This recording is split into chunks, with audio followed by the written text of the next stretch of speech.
Awesome. All right, here we are. Yes, here we are. Yeah, I'm really excited to chat with you about rock music, but first, I guess we should start with your latest song, The Art of Deception. Sure, absolutely. What would you like to know? Well, this is your first release since 2019, and it's got killer sound. I love the music video. Can you talk a little bit about the inspiration behind writing this song? Yeah, so it's I've liked the concept. Had a concept kicking around for a long time. It's a common theme: wolves in sheep's clothing. Mm-hmm. It's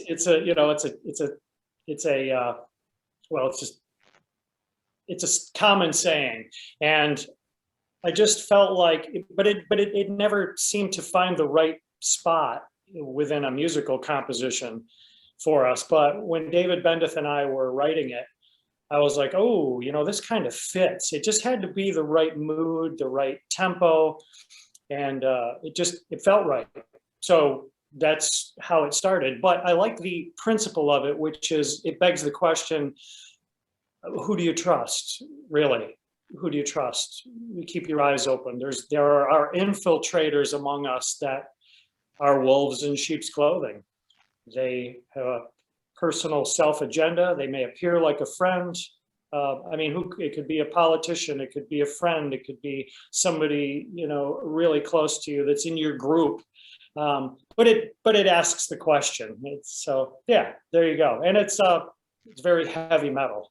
It is, yeah. No, but I love it.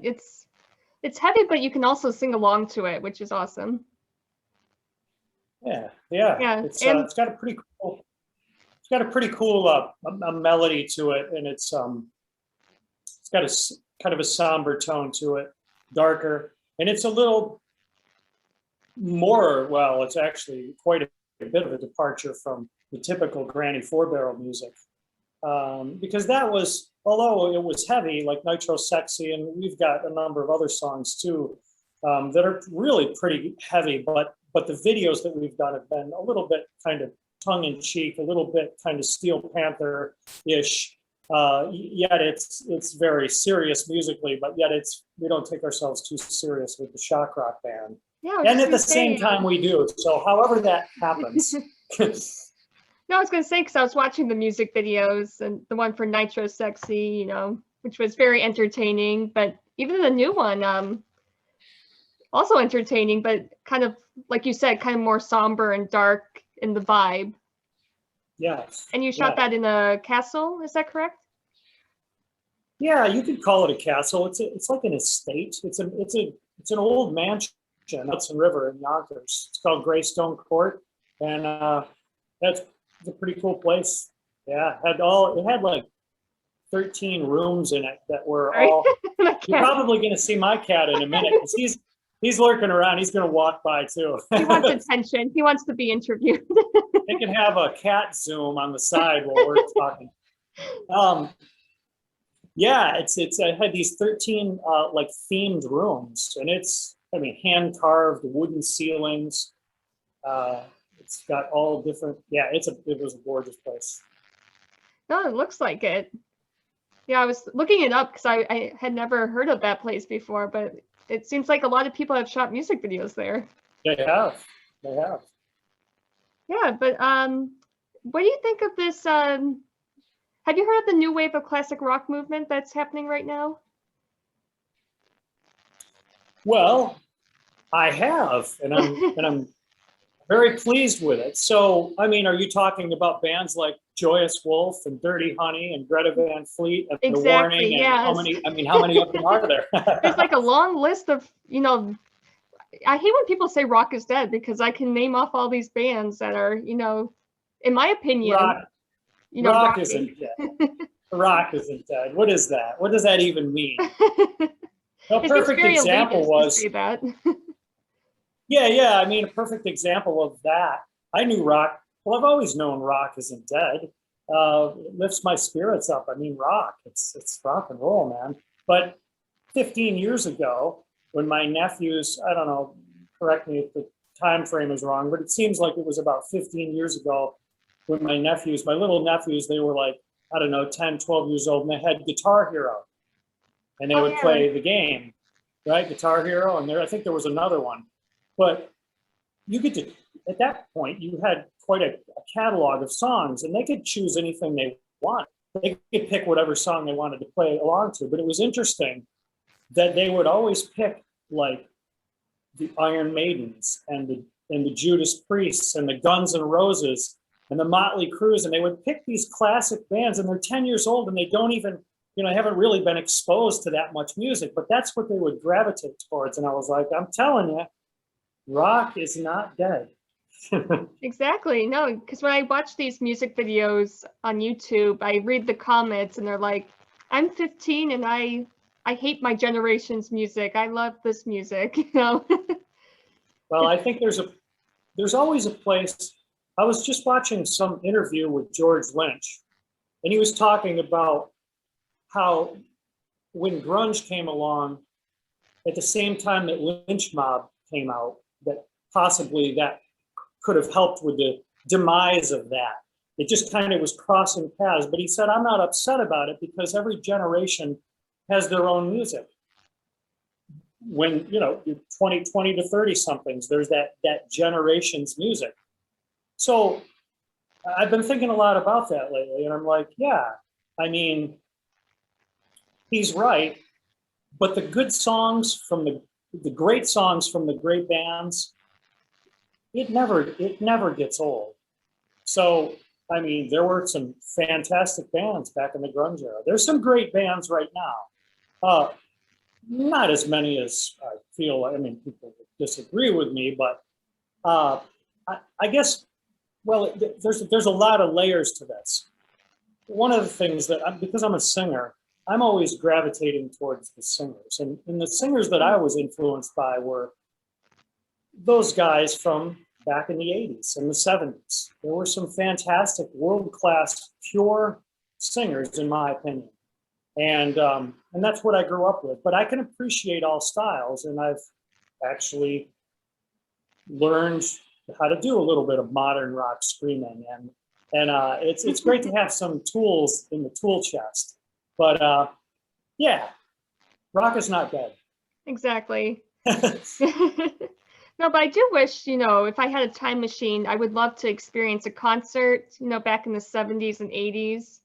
What are your memories of, going to concerts as maybe like a teenager? Like, how would you describe them compared to concerts today? Well, the first concert I ever went to was Cheap Trick and Shooting Star at the Syracuse War Memorial. Nice. That's 1978. So you get an idea of how old I am. But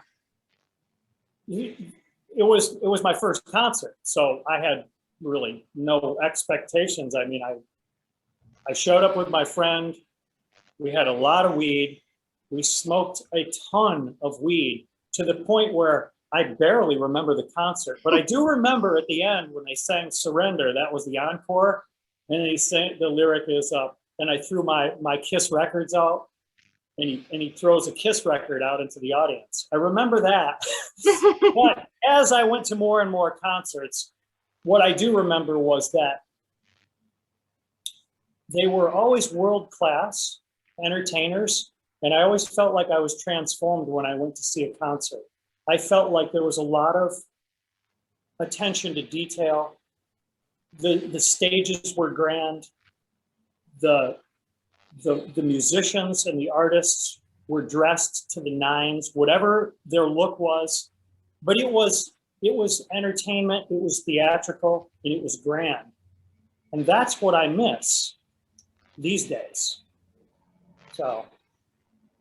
Yeah, now it seems like a lot of these concerts today are about the special effects and that's all good. More about the performing, That's all good, but I used to really enjoy the looks of bands. Yeah. There was quite a diversity. I mean, if you just, Judas Priest, look at the way they look. Iron Maiden, look at the way they look. Motley Crue. Yeah, I was going to say Motley Crue, Yeah, all these bands, they had these great looks. A lot of time was spent on look.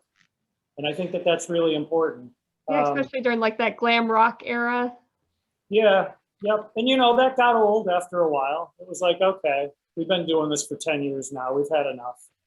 Grunge came in and said, no, no, no, we're not doing that anymore. Right.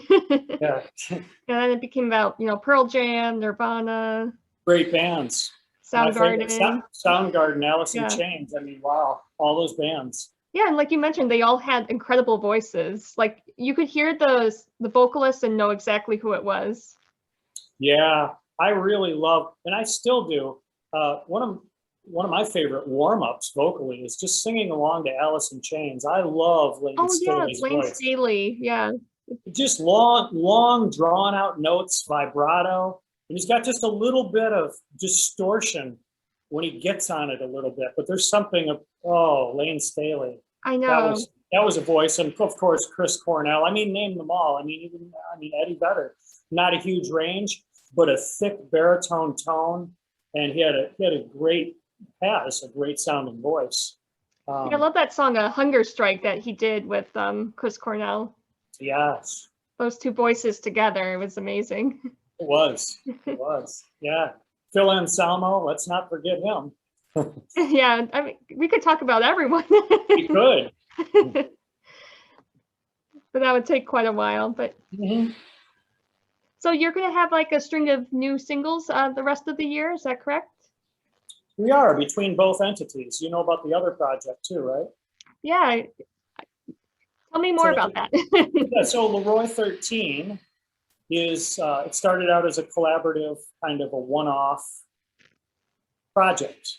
So during the pandemic, everything was obviously clearly shut down. And it was like, okay, what are we gonna do? So I decided, I talked to David Bendeth, and Granny Four Barrel had been invited to play the Ride for Ronnie James Dio charity event. And that was in May of 2020, but it got canceled. And I was really excited to do that. And I'm from Ronnie James Dio country. I'm in Syracuse, New York, well, near Syracuse. So like 30 miles away from Portland. He's my all-time favorite metal singer ever. And it was an honor to be able to actually play a show for Wendy Dio. And that was in 2019. And so it went really well. She invited us to play. It got canceled, and we were, what are we gonna do? There's no shows, there's no Granny Four Barrel, there's no live performance. And I said, let's start a side project. Let's do a Ronnie James Dio cover and donate the proceeds to charity. So we pitched the idea to Wendy. She said, hey, that's a great idea. I'll approve it once I hear it.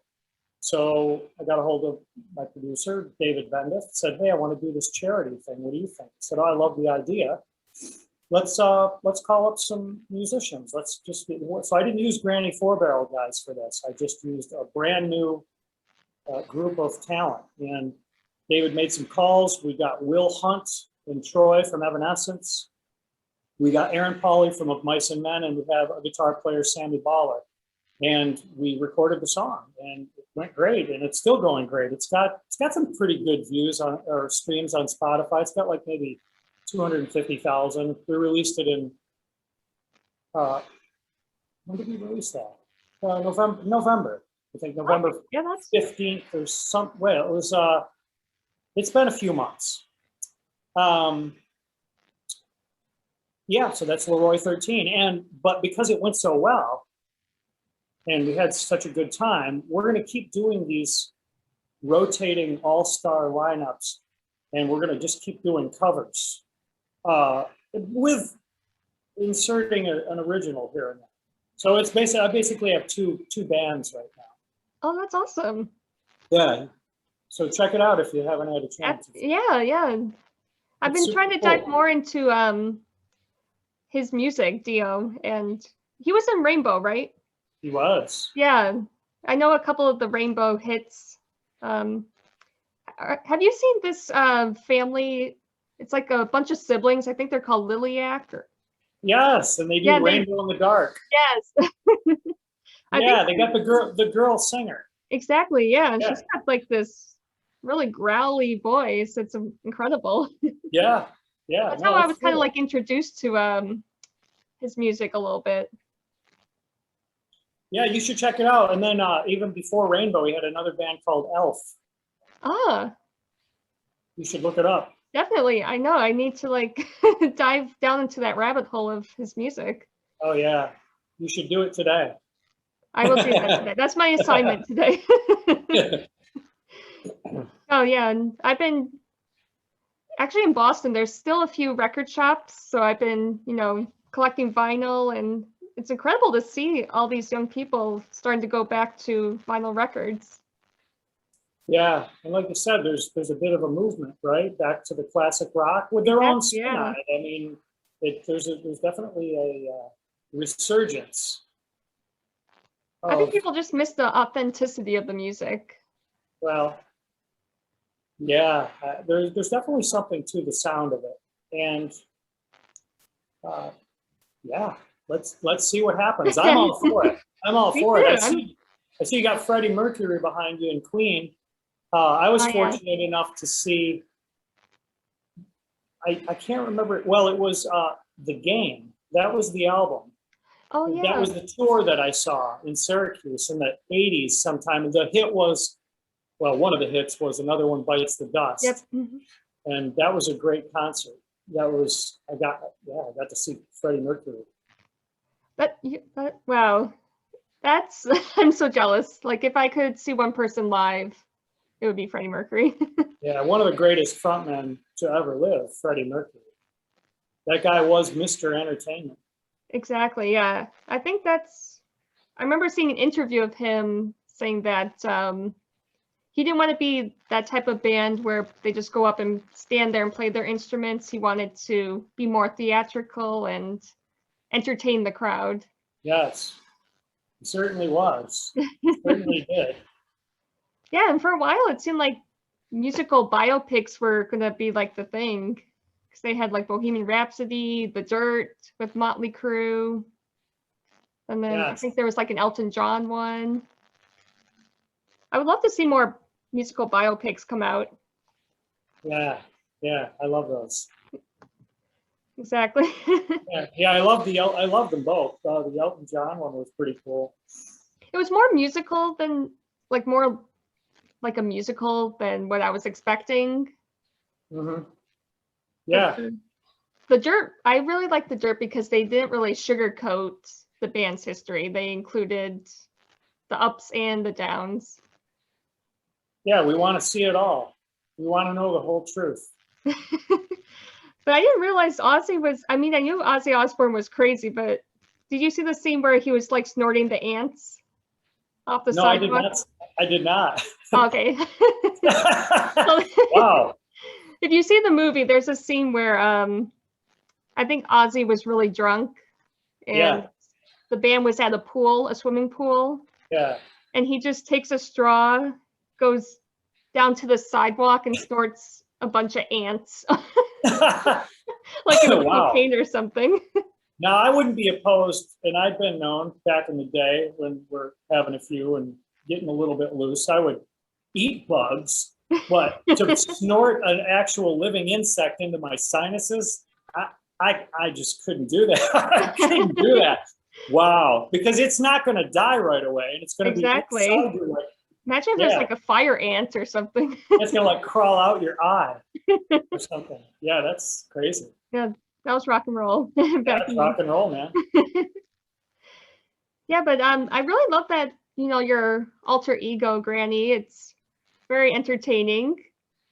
Thank you. I appreciate that. It's kind of like it reminds me of the movie Psycho, where he dresses up as the Granny. Yeah, there's a lot of horror movie inspiration in the character of Granny. Yeah, that band's, well, Granny's been around for about 10 years. All different configurations. I don't know if you've seen other variations of Granny and actually how it even started. Are you familiar with any of that? I mean, I've been watching some of the music videos, but I didn't realize it went back all the way 10 years. Yeah, I'll show you a couple things. I've been doing a lot of interviews lately, and I've been talking about the evolution of Granny. people are like, well, how did it start? Like, where did you get the idea? So I will show you. So Granny's based on a little, initially, there's multiple, like I said, it's horror movie based. I'm a big horror movie fan, but it was based on a little character, a cartoon character. I have an array of these little characters, and they have stick arms and legs, but they're very menacing. And I call them sick figures. So they're stick figures, but they're twisted. So I call them sick figures. This is Granny. As Oh wow. there's Granny, right? That it started out as a little twisted character, Granny Four Barrel, and she is just a gnarly old kind of witch. Yeah, kind I of don't want to get on her bad side. Yeah, I mean the chicken's not real happy about what just happened to him. So she's gnarly. I like Where did that. she come from? I'm not sure, but one of the early versions of Granny, I had an artist. His name is Jesse. It's Jehsee, and you see him on DeviantArt. I found out about him because of DeviantArt. Do you know that website? No, I haven't heard of it. Go check it out, and then look up Granny Four Barrel. Here's another version of Granny Four Barrel. Oh, whoa. That's even scarier. Yeah, Granny, there she is there. And it's super cool. Like she's got the 4-barrel shotgun. You can imagine that maybe she's, I don't know, living in a shack up in the Smoky Mountains. Right? The Somewhere, Ozarks. I'm not sure exactly. maybe West But, Virginia.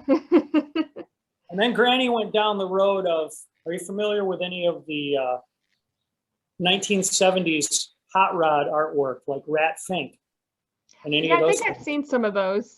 Okay, well, there was an artist back in the day called Big Daddy Roth, and he really was, he was just part of that whole movement, hot rods, and he had, you'll see the old artwork. They used to sell them on T-shirts, and there'd be like a hot rod, and there'd be like a monster driving the hot rod, shifting it with big bulging eyes. Yeah, I think I've seen those a long time ago. Yeah, so Granny went down that path for a while too. And this is inspired by Big Daddy Roth, Oh, yeah. hot rod art. So you see Granny with all of her crazy misfit family characters. That's really cool, though. Yeah, super cool. He did a great job. His name is Elliot Batiste. He's got an Instagram. You should check him out. And yeah, Granny's had a lot of different looks. Here's a CD I did with Granny Four Barrel when she was in her redneck stages. Nice. Even though, but we've always been playing metal, but we just have a lot of fun with the looks. And Granny is really just about, I don't know, it's more about the spirit of rock and roll. It's nonconformist, it's rebellion. And I relate to dressing up like an old woman. Yeah, I mean, and having a fucking crazy ass time on stage. And people, they, you know, the people that love Granny, they love Granny. no, that's fun. Yeah. At least, fans will know what they're getting into when they come to the show. Exactly. Yeah, I mean, even going back to Freddie, like they dressed up in drag a few times, so. Hey man, and lately I've been watching a lot of Pucifer videos, Maynard's band. Maynard from Tool. You know that band? Yeah, I know Tool. Yep. Check out Pucifer. Okay. That's his alter ego project. Oh, And you're if you like introducing me to a lot of stuff today. I like that. It's Lucifer with a P, Pucifer. Okay. So look up Pucifer, and if you're a fan, the fans of Pucifer would be fans of Granny Four Barrel. It's way out there, and I love it. The crazier, the better. So, Exactly. No, I like that. It seems like a lot of fun, and the music is killer too. So thank you. they go Thank you. very That's hand in hand. cool, man. I'm glad you like it.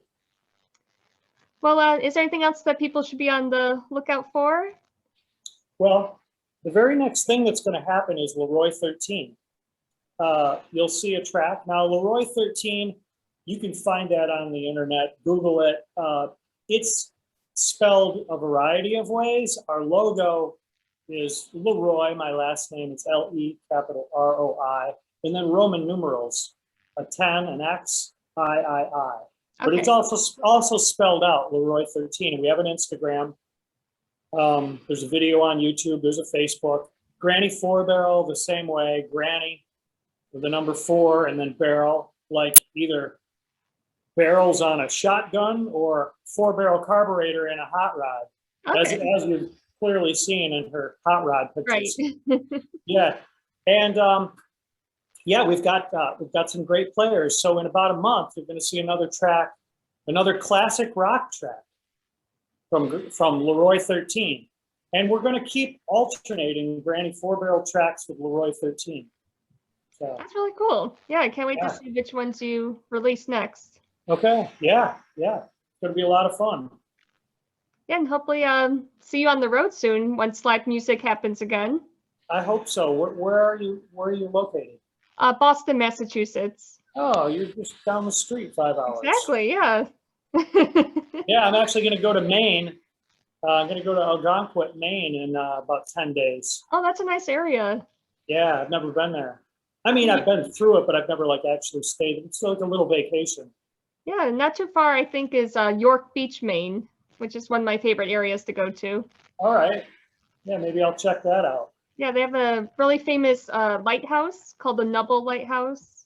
Okay. And then if you like saltwater taffy, they have a really good saltwater taffy factory there. Oh, that's cool. Yeah, there's a little place in Provincetown, Cape Cod that we go to that makes saltwater taffy. Yeah, it's my favorite thing to do in the summer. Yeah, man. Well, And, enjoy your time there. I'm ready to get out and do something. Exactly. I'm done being cooped up. I just want to get out and enjoy the nice weather now. Yep, it's time. Well, Terry, I really appreciate your time chatting. It was a pleasure to speak with you, Jennifer. Is it Thank Jen you. or is it Jennifer? Jen? Most people call me Jen, but All right, Jen. either one works. All right. Well, yeah, I appreciate it. Thank you for the interview and helping to keep the flame of classic rock and roll in general alive. Absolutely, my pleasure.